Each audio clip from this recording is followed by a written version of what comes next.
Welcome to the Bringing the Human Back to Human Resources podcast. I'm Traci Chernoff, and I've spent my entire professional career in HR. Each week, we'll explore the delicate balance between people and business with the aim to reconnect the two and create meaningful outcomes. Listen in as I share my own experiences, challenge the status quo, and chat with guests from various industries about our mission to bring the human back to human resources. Hi, everyone. Welcome back to the Bringing the Human Back to Human Resources podcast. Thank you so much for being here for another week. Don't forget to rate, review, and subscribe wherever you're catching this episode, whether you're watching or listening. Doesn't matter. Just make sure that you are tuned in and dialed in so that you can get all of the notifications for the next week's episode and the week after that and the week after that, etc. This week, I have Kevin Finke on with me. Did I pronounce your name correctly? You did it right. Amazing. Good job there, you Traci. see that? Thank you. You know what? I'm going to keep that in. We're not editing that out. You see, that is the way we do things around here. But let me introduce you to Kevin. You know that kid who never stopped asking why? That was Kevin. And asking why, finding out why something works and how to make it better still drives him to this day. Recognized as one of the top 100 most influential in the experience industry and an HR executive rising star, his trademark curiosity and contagious spirit can be found at the heart of the culture-rich employee and customer experiences he designs for the most progressive brands from Disney and HBO to Heineken and Coca-Cola. When not in an office or design lab, Kevin enjoys spending time on stages and in meeting spaces across the world, advocating for cultures of belonging and serving as an energetic MC, featured speaker, and workshop facilitator for a diverse list of leading organizations and associations. What is belonging? That is ultimately the question we are going to be asking today and answering. And so, Kevin, welcome again to the podcast. Thank you for being here. Wow, I am so excited. I'm an avid listener already, so now I get to hear myself talk on your podcast. Oh my gosh. Well, you were lucky then in that case, and so are we. And thank you for listening. Appreciate that. So, belonging. This is like really, as I mentioned before we stopped recording, this is kind of perfect timing because this is coming off the backs of recent episodes that by the time this launches will have already been kind of in the ether and published. Topics like DE&I, equity, SHRM removing the E from equity, like all of these discussions. And also I'll say that a lot of what comes into play when thinking about belonging to are technological advancements and AI and things like that. Another big topic that's been talked about on my podcast. What does belonging mean to you, and why is it so important to you personally? I'm asked that question. That's usually why I'm speaking normally or consulting or doing work at my human-centered design firm called Experience Willow. We have our own intellectual property. We call it the belonging journey. We believe as humans, we are all on these psychological, emotional journeys to belong, to find our people, the people that make us, help us feel better about ourselves, give us, self-worth, but also give us love. And, and ultimately what we all crave for as humanity is, a group of people, belonging. Belonging at its roots is a psychological need that 8 billion humans all share, regardless of where we live on the planet. We all share that we have this psychological need. Maslow would say it's our lower level psychological need. The higher level is self-worth, self-esteem. And basically when you put those two together, if you can find organizations and cultures or associations or literally any kind of group, if you can find those people that include you, that you feel connected to, that respect you, value you, that, take care of you, then you'll have belonging, and hopefully they'll help you make you feel better about yourself. And you'll get higher levels of self-esteem, which is ultimately, I think, what we're all in it for. Yeah, absolutely. I mean, self-esteem has a huge influence on how people interact with one another. And when we think about belonging, it offers the other terms like connection or connectedness, achievement. Also, I fundamentally believe that when people feel like they belong, there's a much easier path to achievement. I mean, we kind of see this everywhere, right? Everywhere. Our teaching. So I've been fascinated by science and sociology and, all types of sciences all my life. And I think my approach to culture really started the 20 years before I started my design firm. I was a corporate marketer on the agency side of the business, calling on these really large multinational companies. And I was always into the science of like consumer needs, like what is it really that drive consumers to purchase. And in the last 10 years of that career, I was at a multicultural agency. I was actually the only non-Latino on an all Latino management team, Mm. and we were helping big brands basically connect out to the Hispanic community and build their consumer franchises. And I started studying culture there. I started to study, and understand what is the Latino experience in America. What do they culturally bring here? What is culture? Like, what is all of that? And that's where it all started for me. And in the end, how many cultures do we all belong to? We're all multicultural, all types of groups of people. And I think that any of those groups share the same things. They have some sort of I would call it a shared story, a core story. This is something that people, especially at work, feel connected to. It's usually around beliefs and values. It's around why the culture exists. It's about their values, their norms, all of those things. We connect to that. So that's really important. It's one of the major feelings of belonging, is that feeling of connection. And it's not just to people. It's also can to be things like a mission, a purpose, a set of values. You can feel connected to that too. Yeah. So very, very, very important, and I think that in addition to that shared story, as we kind of act out on it, we start to create all the things that cultures have. And this is inclusive of work or any other cultures. They have rituals, they have ceremonies, they have systems, they have practices, they have all those things that keep the culture running and in order. And so I think my training in marketing and studying multicultural marketing really has influenced the work that I do, working with businesses now solely on organizational culture and employee experience. Yeah, it's, as you were saying that, I was thinking about how interesting it is that everyone comes from a different set of values and principles and cultures, to your point, and finds this, within an organization that they're in, finds this new set of values and culture and principles that everyone at that organization hopefully subscribes to and kind of connects with in their own way. And it does make me think a little bit, even more broadly, I guess, about how people can make sure that the values organizations hold true, that they feel connected to them. And of course, it's easy to say, if someone doesn't have a job, they're going to say, well, screw that. I don't care what the values are. I need a job. I need to pay my bills. Who cares about values, right?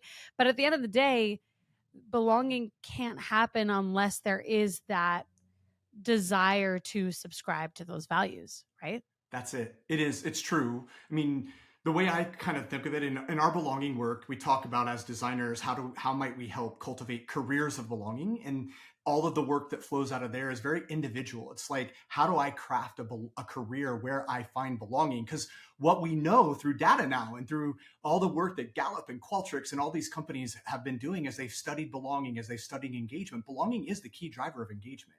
Engagement being emotional strength of that bond we feel with our employer, right, and the people we're employed with.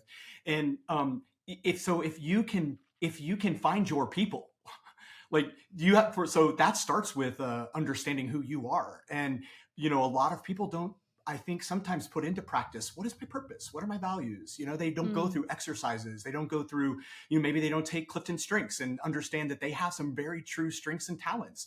Because when we know ourselves, now we can make the journey easier to find the people who will honor that self, right? Who will make us a better version of ourselves. Yeah. And so that's really important. We also have cultivating, I would think, cultures of belonging. And that's like we're consulting with HR leaders and with business leaders to say, hey, you need to build in these rituals, these kinds of rituals, ceremonies, systems, practices. This is how we're going to drive belonging inside your company.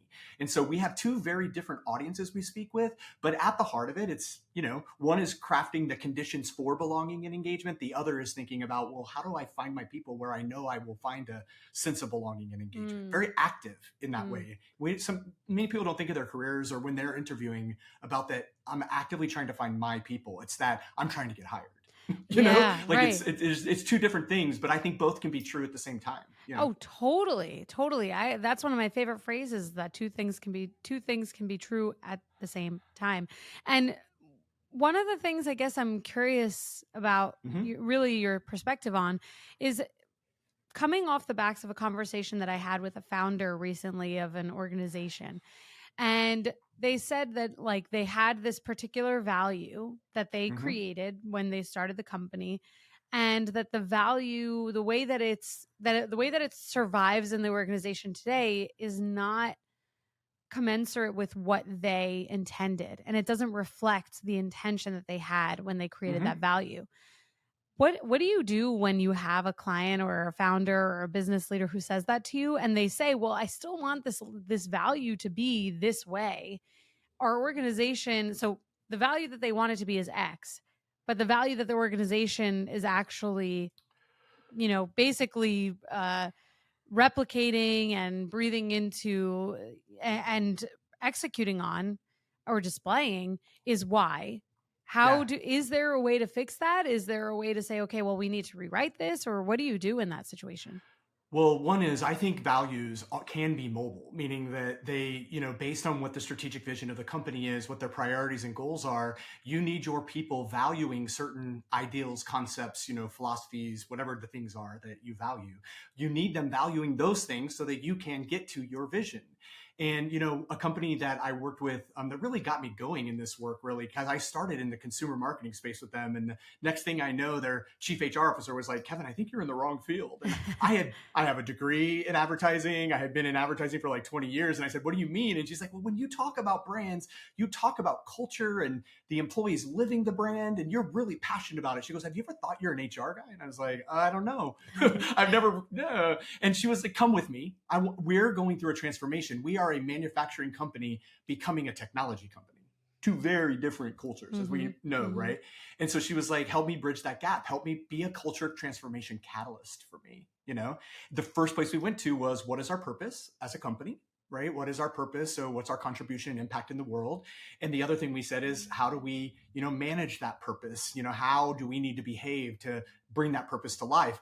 And so we did a values exercise. And in that, they named some very core values that they could hold on true to. But one of the ones that came up was this idea of courage, that they needed people to be courageous. In manufacturing cultures, it's hard to take risks, like for very important reasons. But they were like, we need to value this value, right? So we need people to aspire to bravery and to courage in our company so they can challenge the status quo and help us transform. And so this was a brand new value for them. And we went out and found places where we felt courage was already. We showcased those, we told those stories. We allowed people, we trained them on things. So we helped them adopt that value as a culture. Now, if a client came and said, hey, we signed up for courage, but we're not getting that, we're getting safety, or whatever the word is, then I would say, okay, well, those are two different values. So one is, you got to stop talking about valuing courage if you're valuing this, whatever the anti-courage value would be, right? So you have to just have an honest conversation with you. And then you have to say, does that value serve us? Is it serving us? Did we morph there, get there because we needed to value this actually? Like, that might be a question you have to have, right? Yeah. But you want to get clear. And I think that values steer us towards our goals, towards our priorities and strategies. So it would be okay for them to not have the original values they had when they're founding. If their strategy and their vision and things are changing. Yeah. Very interesting. My wheels are spinning here. I don't really know what to ask you first. I think the first thing that I'm, I guess, reflecting on, which I'm just going to share, is that what you said about values being mobile, that things can inevitably change because things inevitably change. It's really interesting to me. And I agree, actually. I think when I think about values, I often think about them in a static way, that like, these are our values, this is what we have to do, and this is what we're going to do forever, and it's going to work, and it's going to be great. Yeah. But based on the story that you just shared, it's a really good example of a business changing, not really fundamentally who they are. And with that, you have to change your values. And so then now I'm thinking about really like this particular person that I was speaking with, and the reality that the company that you start is inevitably going to be different than the company that you have 15 years later or 5 years later, however, even 5 months later, it's totally different. So then I guess this first question that I have for you is, when someone is creating or establishing values, whether it's a new company or they're establishing new ones, are they then encouraged to think less statically? Like, should they be thinking about values that can transcend change? Or is it a better strategy to think about values that really work in terms of like maybe a shorter term period of time and then there's a revisiting? Yeah. I think so as a designer, I'm an iterator. So I don't believe anything is ever perfect. And I think everything should be iterative. What you have to have is an ongoing listening and empathy practice so that you can understand, are things working or not working? Are people getting what they need or are they not getting what they need? And then how might we start to solution for those things, right? So that we can meet their needs more.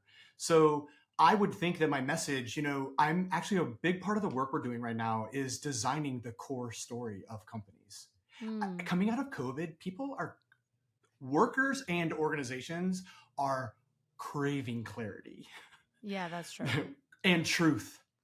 That's They're also craving true. who are we? What is our truth? Who are we? What do we stand for? And also because it was chaotic and so much transformation happened, people lost themselves, literally. Or they found themselves lost, and they were like, oh my God, I thought I was found. I thought I was with my people and I'm not. Yeah.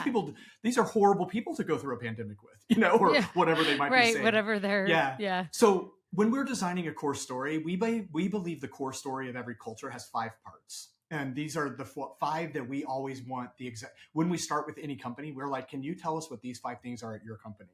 Because normally I'm getting engaged at the C level, the chief level, whatever the size of that company is, and saying, I need to understand who you are. And then I would need to understand what it is you want to do. And then I can come in and maybe do some things for you. And if you don't know that, I can help you get there, right? So when we're designing core story, we talk about one part of the story is timeless. Likely the purpose of the company, the why it exists, that is likely with the founder. Like that founder had a reason for starting that company, and that purpose will likely live timelessly until the company is no longer. That's, I believe, a truth. Then you have to know your mission. Your mission is what you do every day and who you do it for. And we're really good. Simon Sinek would tell us we're really good about talking about the what. We are good. That's what you do. That's what you do, right? Then you have vision. This is if this is our purpose and our mission, this is why we exist and what we do. What is it we're going to be in 3 years? What's our vision? Where are we headed? How are we making the world a better place? What's the world going to look like inside and outside our company because of who we are, right? That's the vision. Priorities are, how do I get from today, what I do today, to where I want to go? What are my priorities? That's your strategy. Together, vision and strategy make that strategic vision that more and more workers want to understand. A lot of our clients struggle to articulate their strategic visions. Now, what's left in the middle? And what we teach is your values are a way for you to live with who you are today, but yet can steer you towards the future that you've outlined. So they actually sit in the middle of all this. They're like, we have to be true to our purpose and to our mission. What is it we need to value so that we can achieve those things? But also, are there any things we need to value to get us to our vision, which could be transformation or something that you need to value more? Right. And so that's that idea of having that strategic narrative, that core narrative solid inside your company. It should be iterated, constantly paid attention to. Is it changing? Is it evolving? Why is it changing? And we find that our clients really value by getting really clear that way with their employees. Throughout my experience in HR, I've come to a profound realization. Certain tools can truly be a game changer. That's why I'm excited to talk about Cocoon, the leave management software that's making waves in the industry. I've heard wonderful things about how Cocoon not only simplifies the entire leave process, but also keeps administrative costs low. Their automation handles the most complex parts of leave, from compliance and claims to payroll, saving your team countless hours and headaches about leave. Clients and their finance teams rave about the cost savings they've seen by taking advantage of state and disability benefits for their employees. Plus, Cocoon integrates seamlessly with top HRIS systems like Workday and ADP, ensuring a smooth process from start to finish. Head to cocoon.com/HR and see the value for you and your employees. New customers who mention my podcast are eligible for a 50% implementation fee discount.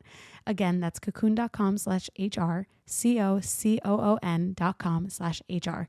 Now let's get back to the podcast. Yeah, that's so interesting. This idea that the values are actually the agile piece of the puzzle because they have to exist in the context that we're in today, and they have to be able to drive us toward our vision for tomorrow or 5 Exactly. years from now. So fascinating. And I really love the way that you have allowed us to reflect differently on this, because I think it's certainly possible that employees see values of a company and they're like, whatever, just the values. Yeah. But the thing is that companies really, there's a reason why companies have values and a mission, and it's because values do connect us. Coming back to the initial Yeah. topic for today, when we think about belonging, I can't imagine working for a company that didn't have a mission, that didn't have a vision, that didn't have values, because then it's like, okay, we're doing this work, you're paying me to do this work, but what is it all for? What's the Yeah. purpose? Like, why? Yeah. Why are you Yeah. paying me? It's like it brings in this whole Exactly. existential question of like, why Yeah. the heck am I here? So Okay, it makes so sense. Yeah. yeah, now, so I've told you like these two kind of ways we approach belonging. Think about it. I just walked you through. Here's how we would help a company cultivate a culture of belonging is by getting clear on who they are, right? That's the first thing. These people over here, like they can have the same story. You should, as a professional, aspire to understand your purpose, and you can articulate it, and you can easily take Simon Sinek's workshop online or whatever, and he can help you, and his team can help you identify your purpose. You could go right now and Google Brene Brown's personal values exercises, and you could figure out your values. You also already know what you're good at and what you're likely. If you don't know, you should probably take Clifton Strengths. You should like think about your skills. Like that's your what, right? That's what you're getting paid, that what you do.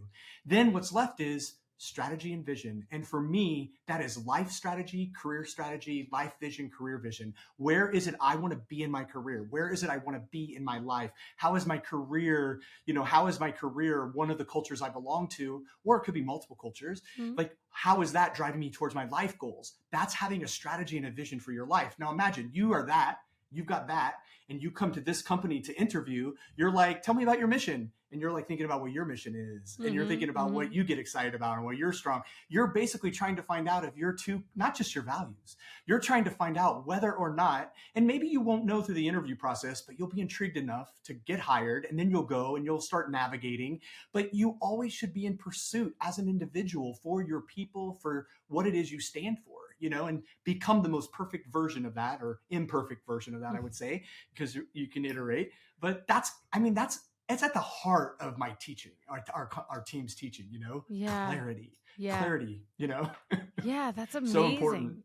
It's so important. I think it's, these are the things that can feel very, again, existential. It's like, okay, these are the values. Some, big wig who started the company, especially you think of these companies that have been around forever. It's even harder to really understand what the initial vision was for the values, but actually based on what you've shared, it doesn't really matter what the initial thought was or the initial vision was. What matters is, where are you today? To your point, you ask your clients to really define where their organization sits within the values today, and also where the company sits. And then it's like, okay, well, does this align with what you want to achieve or who you want to be? Yeah. And if not, like, let's get there. So I think it helps, at least it feels this way for me. I think it helps to give some tangible element to something that can feel somewhat esoteric.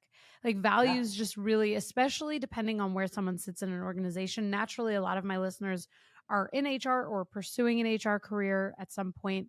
But even if you're not, depending on where you are in your careers, you could be a little bit far removed from some of these decisions or some of the feeling of being able to influence these things. But when we think about values connected to culture, connected to belonging, everyone has an impact on how values live and breathe in an organization, because inevitably they are so deeply connected to the culture. It's like it's almost like, is it the cart or is it the horse that comes first? Is it the egg or the chicken, right? Like, is it the values or is it the culture? Does the culture come from the values, or do the values come from the culture? I don't know. Do you know? Well, I would say my company's values come from me. They are my literal, but like I'm a founder. Yeah. So my company's purpose and values are my purpose and values, right? Mm-hmm. Now what I'm doing is trying to find people who are trying to find me so that they can, who align well with my values. My Sure. values I express as action words. We talk about serving and respecting. So I'm looking for people that want to help others and they want to do it in respectful, kind, considerate ways. Like that's the kind of conversation and the kind of business and companies we're trying to create, right? Then we go into like our work product. Our purpose is to ignite a contagious curiosity that powers betterness. Like we just want, when you said, I'm curious, Kevin, you now have me thinking, I was like, oh my God, I'm living my purpose. I just made Traci, I just ignited her curiosity. Like if I don't do that, I feel like I'm failing. If I don't challenge people or offer a new way of thinking about something, like to me, that's my purpose. And hopefully, I'm in service of betterness, whatever the betterness is. But that's my purpose. I need people to align with that purpose because that's the purpose of our company now. And then my values, we have these serve, respect. Then we have wonder and create. So this is the act of being curious, the act of asking why, what if, what else, my 3 favorite questions. And then it's the act of actually creating something, like being creative. I'm known as a creative. So like I need to not just, create concepts. I need to make real things work. And then our last are strive and thrive. Strive is all about excellence. It's about being your best self. It's about having fun at work, enjoying work. And thriving is about, exactly what you think it is about. So that's really like, it's those values are I know shared values because most founder stories are shared values, shared purpose and value stories. Usually, they might evolve over time based on where the business heads, but not the purpose, but those values might evolve. But that's definitely the way I think about it, you know? And I would say one other thing is you must, in smaller companies, small businesses, or companies that maybe haven't built up their HR infrastructure, they haven't scaled HR, many times they don't have people and systems and practices in place. And values are something, in addition to the strategic vision, those parts of the story have to be cascaded from the company to every department and team and to every person in the company. Like you need to know that what you're doing at a role level, an individual level, is supporting your team success, which is supporting your company's success. That's the ultimate feeling of belonging. Comes when those things. And I know I work with so many companies who are like, we've never cascaded a goal ever. And I'm like, okay, well, let's find the right system for you, so important. And those values get cascaded too down. Yeah. I totally agree with you. And this also did make me think a little bit about something that we've kind of touched on, which is when someone is in the process of finding a job. So obviously there are 2 parties at play there, the person looking for the job or interviewing, and then the person doing the interviewing for a company. So I am a big believer that people are not culture fits, they're culture adds, because everyone has an impact on the culture. And I also think just from like an inclusivity perspective, we have to see that people bring their own, as we've said, values and experiences and cultures with them. And organizations should be open to that. And people bringing their experiences, I think, really enables and empowers organizations to grow, because that's what brings on innovation. That's what brings on connection, like all of those things, right? So it seems that you're in agreement there. And I would imagine that most of the listeners can kind of like subscribe to that a little bit, that people shouldn't necessarily fit in. They should add to whatever they join. And so with that understanding, and please feel free to disagree if you actually feel differently. With that understanding, then, how does someone who is on the interviewer side of the table, so someone representing an organization, how do they determine whether someone is adding to the culture, and where, like, let's say someone's like, hey, our value is to strive. Like, strive is one of our values. How do you strive? And then they give you this, cookie cutter answer. How do you really figure out if their values are a match or at least an add for an organization? Well, I think in interview practice, there are some people that are good to like understand people and what they're going to technically or functionally bring to the table. I believe in the interview team concept where every team member has a role, and they can be shared roles, but like they all have a role. And I think there are just people that are good at reading people and who they are as people. And I think there, are people who are like, I know that person's going to make a great software engineer. Right? Like they just are good at they know functionally this person is going to do the functional role. But I think we can't underestimate the role of like that feeling, the feeling of, will these people, I mean, they are going to add, but there is an element of fit. You cannot hire someone who is an anti-value unless. Totally. Okay, that makes sense? Yeah, Like, okay, I agree. like I agree. Okay. There like is if they have a fitness value, for values, yes. yeah, like I feel like they have to. Now, if you know the journey you're on, like I have a client I work with who suffers a little bit from being able to be disruptive or innovative because they're so nice. Like they're just a nice people and they don't like to challenge people, And so when many times they hire someone to bring them in for change or transformation, that person is not successful. They usually, I hear story after story of like, we hired them a coach. I'm like, why'd you give them a coach? And then they were like, well, they're going about the change wrong. I'm like, did you think about maybe coaching the people that they actually are working with versus them? Like you brought them into change, Right. So I think that like sometimes like you have to think about, what is this role? Maybe they need to be anti-value in order to be successful, but then how do I get them? How do I set them up for success? To be very authentic. interesting. Does that make sense? Yeah, very interesting. But I would say though, Gallup does a great job. They have a huge onboarding practice. Like, what are great onboarding programs? And if I'm going to draw this from memory, I haven't talked about this, but it just came in my mind that new hires have 5 questions. And if we just think about this in relation to the recruitment experience, but you have to say, what am I responsible for? Like the sooner you can tell me what my goals are and what I do around here, like the more ways. So in onboarding, you want to start getting to that pretty quickly, right? You also have to answer, who am I doing it with? Like, who do I have to do it with? So they need to be introduced to people. How am I supposed to do it? This is where values, norms, all that kind of stuff, rituals, ceremonies, all the things they can get embedded into. The last 2 are really interesting. Obviously, they have a big strength-based practice at Gallup, but they talk about, what makes me unique around here? What makes me unique? What makes me valuable? What do I have that other people don't have? And as an employer, you can help people figure that out, right? So like that's the one. And the last one is, where am I headed / what have I attached my train to? Meaning like, where are you headed, company? So give me the future, give me the vision. And when we can use onboarding to answer these 5, but if you think about recruitment, you could start thinking about all of those things. And that idea of like what your strengths are, what you're unique, as much as you're screening for values, I almost feel like you're also screening for value, if that makes sense. Like you're screening for how are they really going to help us? And how is this going to be a place for them that they can really leverage those strengths that they have, those skills and talents, Yeah. These are great points. And I appreciate what you've said about culture add and culture fit. And maybe it's actually not so much about culture. It's like value add culture fit. Because right? Like, is that what it is? Yeah. We just iterated, everybody. Mark, we just iterated. Book title in action right now. Yeah, right. Value add culture fit. See, but this is really the beauty of having discussions and being open with ideas and brainstorming and all, right? Like I have to really give a lot of credit to every podcast guest that comes on here, because I'm always like, wow, that's a great, like, I'm always like going back to these conversations because I inevitably end up leaving the discussion feeling like I've either learned something or felt inspired to do something differently. So thank you for engaging in this discussion and challenging actually something that I've kind of held as a closely held belief.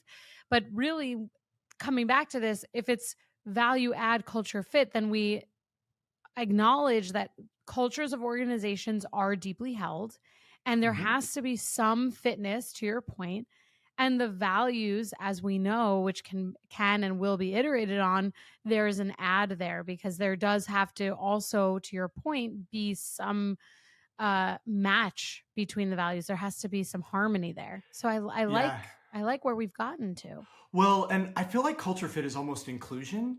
And I almost feel like value add is, give me a workplace there that I can show you my best. I have actually the ability to show you my best. Well, that's belonging. It's also self-worth. It's self-esteem. Like I want to feel valuable. So like I need to make sure I'm adding, because when you strip it all away and you think back 200, 300, whatever, 100,000s of years, we have always been driven as human beings to find our people, to find community, because one, we're safer when we're in community.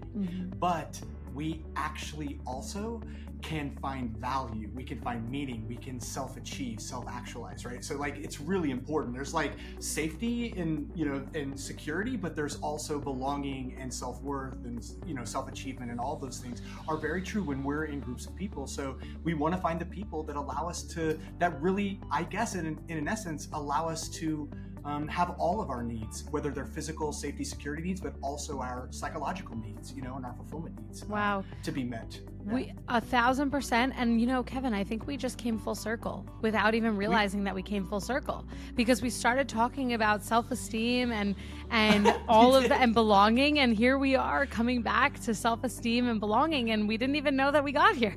No. And imagine, don't you feel good about yourself right now? So good. I feel so good.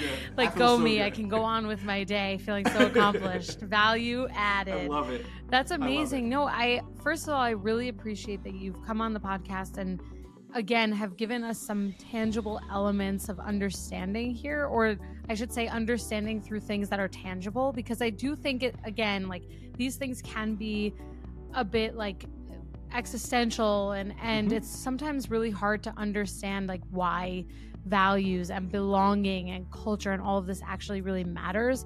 And I think for non-HR folks, it's often this like, okay, this is just like smoke and mirrors. Like, what does culture really mean? And like, is it really important? Does it waste time? And no, it doesn't, because again, coming back to my initial, the thesis for today and my initial point is that I do believe, and I think if I'm recalling correctly, you agreed with this, that when people feel they belong, that there is higher achievement because of that belonging. So no, 100%. Right? 100%. So no, it is not a waste of time and energy. No. It is so, so valuable.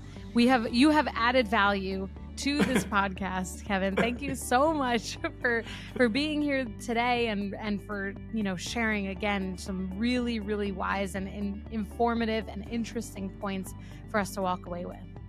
Thank you so much, Traci. Thank you, Kevin. Hey, just before you go, don't forget to subscribe to this show so that you are the first to hear when an episode drops each week. And maybe leave a 5-star review and a comment about how much you loved this episode. Plus, if you have someone in mind who would really enjoy this episode, make sure you share it with them. Thank you so much for tuning in, and I will see you next week.